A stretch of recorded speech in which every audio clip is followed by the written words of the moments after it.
My father's heart stopped at 4:17 on a Wednesday. By 8:30 that same night, his wife had already changed the locks on the front door. She met me in the hallway with a duffel bag in my hand and said, "This is my house now. Pack your things and go." I had a laptop, a set of keys to a building she didn't even know existed, and no idea I'd just handed her the biggest mistake of her life. My name is Paige Irving. This is what she found out 4 days later. My mother died when I was 10. My father, Douglas, didn't know what to do with a grieving 10-year-old, so he did the only thing he knew. He taught me math. Every Saturday, we drove around in his old truck, pricing houses that weren't for sale. By 12, I could read a mortgage statement faster than most adults. He married Linda when I was 12. She came with a 2-year-old daughter, Cora, and a smile that covered every room like fresh paint. Within 6 months, my bedroom was repainted pink and renamed Cora's Playroom. I moved into the smallest room in the house, next to the garage. Linda wasn't cruel the way movie stepmothers are cruel. She was thorough. She just quietly rearranged the entire family around Cora, one photo frame at a time, until every trace of me and my late mother disappeared from the walls. The summer I turned 16, my father sat me down in his office, opened a folder with my name on it, and showed me a $5,000 index fund he'd started in secret. "Don't mention this to Linda," he said. "Not because it's a secret, because she'll worry." He handed me a cracked plastic calculator. "Keep this. Do your own math. Always." I kept that calculator for 18 years, and it's still sitting on my desk today because it turned out to be worth more than anything Linda ever tried to take from me. Over the next years, my father quietly kept building, adding to the fund, and slowly transferring shares of a downtown commercial building into my name. By the time I graduated college, that $5,000 had grown to $62,000, and the building he said would someday be mine already legally was. I never told anyone. There was nothing to tell. It was just math. When my father was diagnosed with heart disease at 32, my age, not his, I mean when he was 68 and I was 32, Linda started controlling access to him completely. "He's resting. He doesn't want visitors."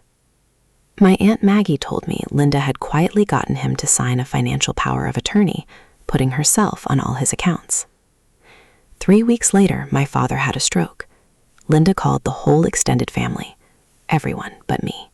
I found out from a hospital nurse who recognized my last name from an old emergency contact form my father had listed years earlier. He died on a Wednesday. I drove 3 hours in the dark and arrived to find neighbors' cars in the driveway and Linda arranging chrysanthemums in the kitchen in a black blouse, already composed. I went upstairs to my old bedroom, now a yoga studio, and sat down on the mat with my duffel bag. Linda appeared in the doorway within 5 minutes.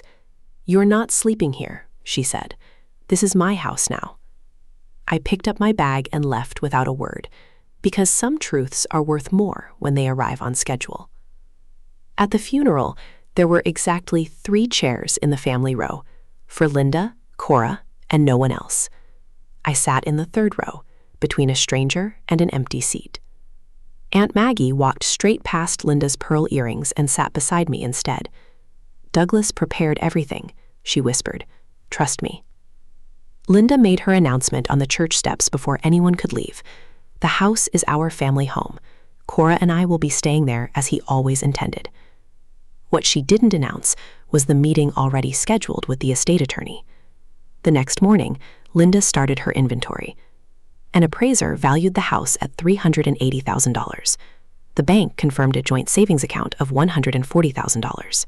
She sat at the kitchen table, staring at the number, certain there had to be more. Cora, pouring orange juice, casually mentioned, "Didn't he used to ask Paige about some building file every Wednesday?" Linda's face went still. I stayed at a $39 a night motor lodge for 5 nights, grieving quietly under a flickering neon sign. On the 3rd morning, I called my attorney, Mitchell Hale, and asked him to confirm everything was current. He read it back to me. The 6-story commercial building, 100% in my name. The index fund, now worth $4.2 million. A secondary portfolio across 8 properties in 3 states, worth $5.8 million. Total value under my name as of my father's death, approximately $28 million. None of it part of his estate. None of it Linda's to claim. And she had absolutely no idea any of it existed. 4 days before the will reading, Linda called me for the first time since throwing me out.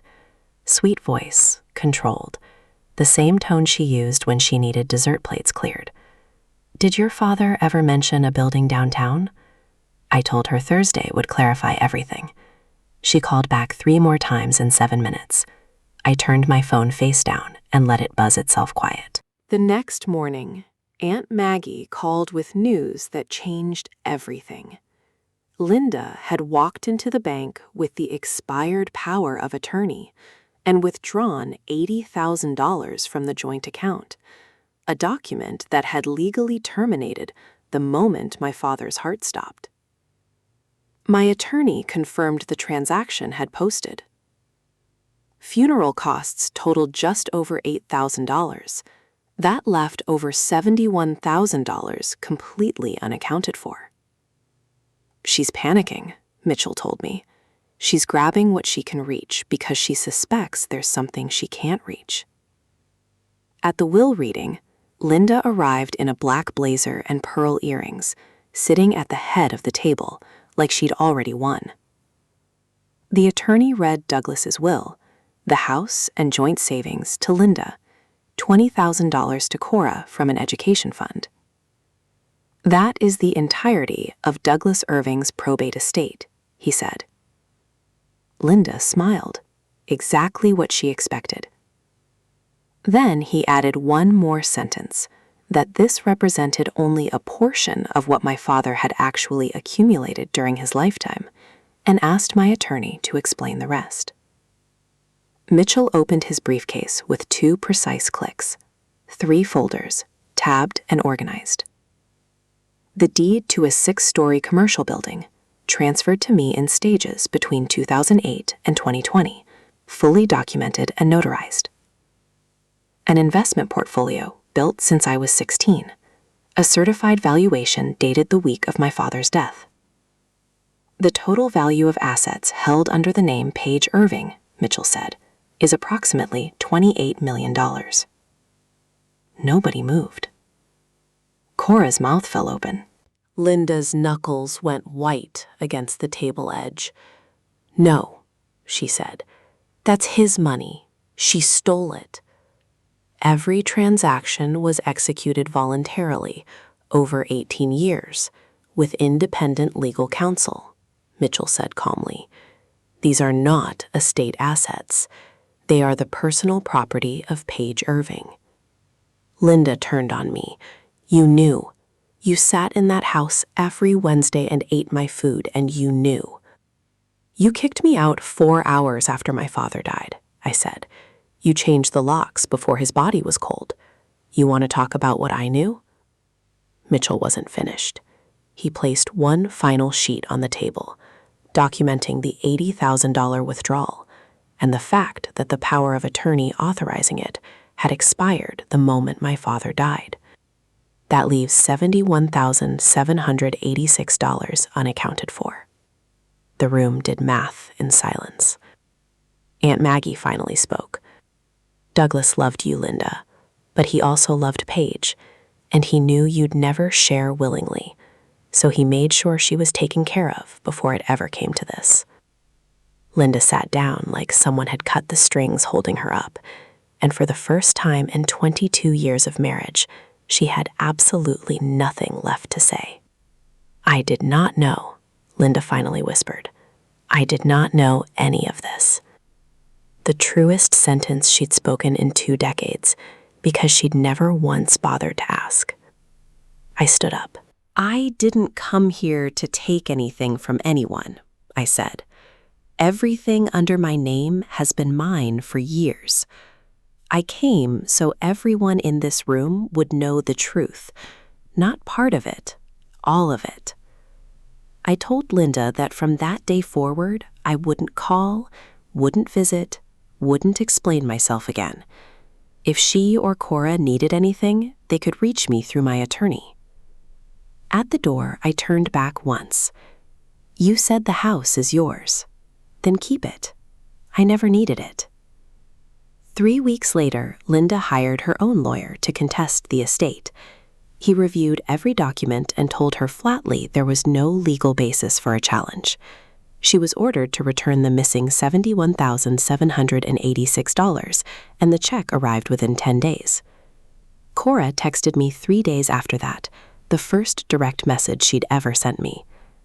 "I didn't know what she was going to do that night. I'm sorry." I read it twice and didn't reply. Not out of anger. I just didn't know what to say yet. 6 months later, I moved into a 2-bedroom apartment overlooking a public park and opened my own firm, Irving Compliance Group. Aunt Maggie comes for dinner once a month with bread from her favorite bakery, and we talk about my father with warmth instead of grief. I kept exactly one thing from that old house, the cracked plastic calculator he handed me at 16. It still works. Here's what I learned from all of it. The people who dismiss you as unimportant are usually the ones who never bothered to actually look. Real preparation isn't loud. It's 18 years of quiet paperwork, disguised as patience, who spent decades pretending you didn't have any. If this story moved you, I'd love to hear from you. Drop your city or state in the comments. I read every single one. And if you want more real stories like this every week, hit subscribe and turn on notifications. It genuinely means everything to this channel. Until next time, build something no one can take from you.